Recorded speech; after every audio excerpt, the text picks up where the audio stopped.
So one more beautiful sari and dola fabric వస్తుందండి. So ఈ డోలా ఫ్యాబ్రిక్కి మనం ఆల్రెడీ చూపించిన డోలా ఫ్యాబ్రిక్కి చాలా వేరియేషన్ ఉంటుందన్నమాట.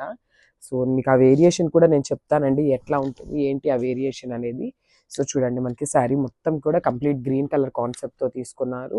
విత్ బ్యూటిఫుల్ ప్రింట్ ఉంటుంది శారీ మీద. శారీ వేర్ చేసినప్పుడు అయితే శారీ లుక్ ఇట్లా వస్తుంది అనమాట. సో ఇక్కడ చూడండి, బ్యూటిఫుల్ పిచ్ వై ప్రింట్ కానీ ఇట్లా ఒక విలేజ్ కాన్సెప్ట్ లాగా తీసుకున్నారు. ఇక్కడ వచ్చేసి ఫ్లెమింగోస్ తీసుకున్నారు. చూడండి ఎంత బాగుందో ప్రింట్ అనేది. అండ్ మనకి ఇక్కడ అప్పర్ బాడీ అనేది ప్లెయిన్గా ఉండకుండా ఇట్లా బాడీలో కూడా బ్యూటిఫుల్ ఫ్లోరల్ బంచెస్ అయితే తీసుకున్నారు. సో చూసారు కదా, సో ప్లెయిన్ ఏమీ ఉండదు. సో మనకి శారీలో కింద బార్డర్ చూడండి ఎంత బిగ్ బార్డర్ ఇచ్చారు. కంప్లీట్ జరీ వీవింగ్తో ఉంటుంది.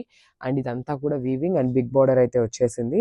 సో మనకి షోల్డర్ బార్డర్ అనేది స్మాల్ బార్డర్తో ఉంటుంది, విత్ వీవింగ్ వస్తుంది అనమాట. ఇది కూడా వీవింగ్తోనే ఉంటుంది. అండ్ నేను ఇందాక ఆల్రెడీ చెప్పాను కదా, ఈ శారీస్కి నార్మల్ డోలా శారీస్కి చాలా వేరియేషన్ అని. సో నార్మల్ డోలా శారీస్కి మనకి ఇట్లా ఫినిషింగ్ రాదండి. సో మనకి పైనుండి ఇట్లా రావటమే ఇలా ఫినిషింగ్ చేసి వస్తాయి అనమాట. సో వాటిలోనే మీకు ఆ ప్యూరిటీ అనేది అర్థమవుతుంది డోలా శారీస్కి. సో చూసారు కదా, beautiful finishing with nice tassels. So మనకి పళ్ళు కూడా కంప్లీట్ వీవింగ్ పళ్ళు అయితే ఇచ్చేసారు. సో చూసారు కదా, డార్క్ గ్రీన్ కలర్ పళ్ళు మీద గోల్డెన్ జరీతో ఓవరాల్ అనేది వీవింగ్ అయితే తీసుకున్నారు విత్ నైస్ బ్లౌజ్.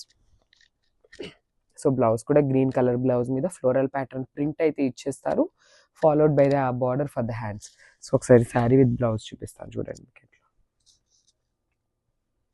అండ్ ఒకసారి కంప్లీట్ లుక్ చూపిస్తాను చూడండి. This is the complete look of the saree.